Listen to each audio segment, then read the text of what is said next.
आप सबका आपके अपने YouTube चैनल की कथा टीवी पर मैं मीनू शर्मा स्वागत करती हूँ। सभी को मेरा राधे राधे। हम सब पर भगवान श्री कृष्ण और राधा रानी की कृपा बनी रहे। और आज की इस वीडियो में आप सुनने वाले हैं श्री मार्गशीर्ष मास महात्म्य की कथा का अध्याय 10। तो हो सके तो वीडियो को अंत तक देखिएगा और वीडियो अच्छी लगी तो लाइक एंड शेयर कीजिएगा और चैनल पर नए हैं तो सब्सक्राइब भी कर ही दीजिएगा। और आज की यह कथा शुरू करने से पहले सभी एक बार प्रेम से बोलिए भगवान विष्णु की जय, माता लक्ष्मी की जय, कृष्ण भगवान की जय। और अब हम आज की इस पावन और परम कल्याणकारी कथा का श्रवण करते हैं। ब्रह्मा जी भगवान श्री विष्णु से बोले कि हे देव, हे प्रभु, मुझसे नैवेद्य की विधि बतलाने की कृपा कीजिए। नैवेद्य में कितने प्रकार का अन्न होना चाहिए और संपूर्ण व्यंजन कितने प्रकार के होने चाहिए। तब श्री विष्णु भगवान ब्रह्मा जी से बोले कि हे ब्रह्मा जी,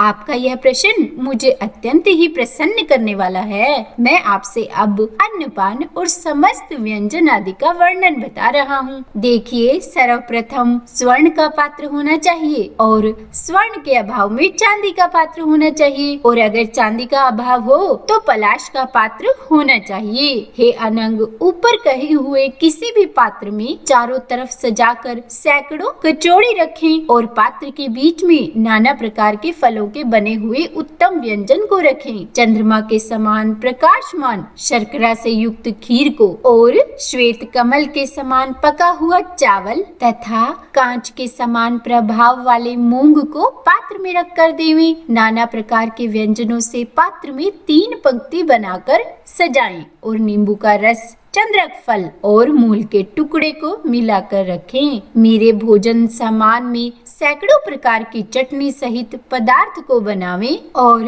किशमिश मिला हुआ आम का रस, मिर्च, पीपर, अदरक, इलायची, चंद्रक को हाथ में मलकर चटनी, कड़ी आदि पदार्थ सैकड़ों प्रकार के मेरे भोजन में कहे अनुसार तैयार कर कर रखें और सैकड़ों कचौड़ी से पात्र को पूर्ण करें और नाना प्रकार के सुगंधित पुष्पों से पात्र को पूर्ण करें। हे ब्राह्मण, ये सब मुझे इस मार्गशीर्ष मास में प्रिय है। पके हुए दूध में मिश्री डालकर बिंदु युक्त एक समान गोलाकार मंडप बनावे। दूध पकाने से शहद के समान जब रंग का हो जाए तो उस दूध को भोजन में रखें। स्वर्ण के रंग की कचौड़ी की परत हो सुवासित घी को मेरे भोजन में प्रेम से देवें और चंद्रमा के समान उज्जवल पूड़ी, इमरती, जलेबी, मालपुआ तथा दूध के बने हुए अनेक प्रकार के व्यंजन, पेड़ा, कलाकंद आदि पदार्थ बनावे। मणिसूत, फैनी, मालती फूल आदि, काशी फल, उड़द के बने हुए पापड़ और बड़े आदि पदार्थ और मेरे इस मार्गशीर्ष माह में 9 प्रकार के बड़े बनाकर देवे। 2 प्रकार के जाति फल, मरीच आदि लवण के अति शुद्ध तेल में कुमकुम के समान, कान की बाली और देखने में दुर्जन के समान रखें। दही, दूध, सौंठ, आम, किशमिश और ईख के रस के बने हुए पदार्थ, कुछ जीरा, जल एवं मिश्री डालकर व्यंजन बनावे। 4 तरह के और अन्य प्रकार के रसों से युक्त 9 तरह के व्यंजन बनावे। वज्र प्रभा, अणुकणिका, 4 बीज, उत्तम खारीक, नारियल के टुकड़े, सैकड़ों लौंग से युक्त घी, दूध, मिश्री आदि सबको कढ़ाई में भूनकर बनाए हुए पदार्थ, खिचड़ी, पड़की, चंद्र पोलिका और 4 बीज के बने लड्डू, मिश्री, दूध के बने, नारियल फल के बने और गोंद के बने मिष्ठान, बादाम, तिल, छुआरा, मोदक के बने हुए व्यंजन मेरे लिए बनवावे। सूरण, मोचनी, कंद्र, आद्र, करमर्दक, नारंगी, इमली, कड़ोल फल, दशार, त्रिपुरा जात, नींब का फल, तिंदु फल, लौंग, श्रीफल, काला नमक और लुती, वलकल, वंशकारिक, काय फल, बल, किशमिश, आम्रफल, कटहल, आंवला, शक्ति फल, अम्बाड फल, केला फल, पीपर और मनोहर मरीच डालकर शुद्ध सरसों के तेल में नमक जीरा डालकर 3 वर्ष पर्यंत घट में रखकर अचार बनावे।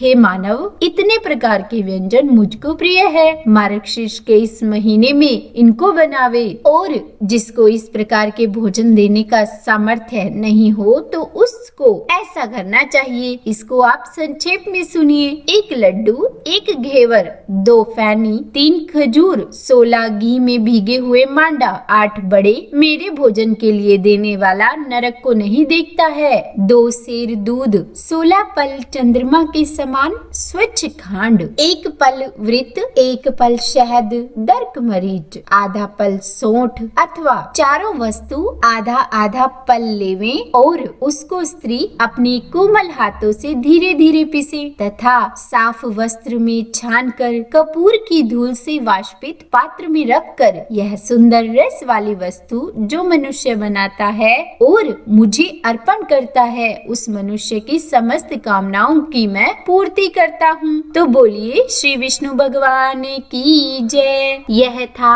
आज का अध्याय और इसके बाद क्या हुआ यह हम जानेंगे इसके आगे आने वाले अध्यायों में। तो उम्मीद है आज की यह कथा आपको सुनने में पसंद आई होगी। अगर वीडियो अच्छी लगी तो लाइक एंड शेयर करें और चैनल पर नए हैं तो सब्सक्राइब भी कर ही दीजिएगा। और इसी प्रकार आगे के अध्यायों को सुनने के लिए हमारे इस चैनल से जुड़े रहिए और हाँ, नोटिफिकेशन बेल को जरूर दबाइएगा ताकि वीडियो का नोटिफिकेशन आपको समय पर मिल जाए। तो बोलिए राधे राधे।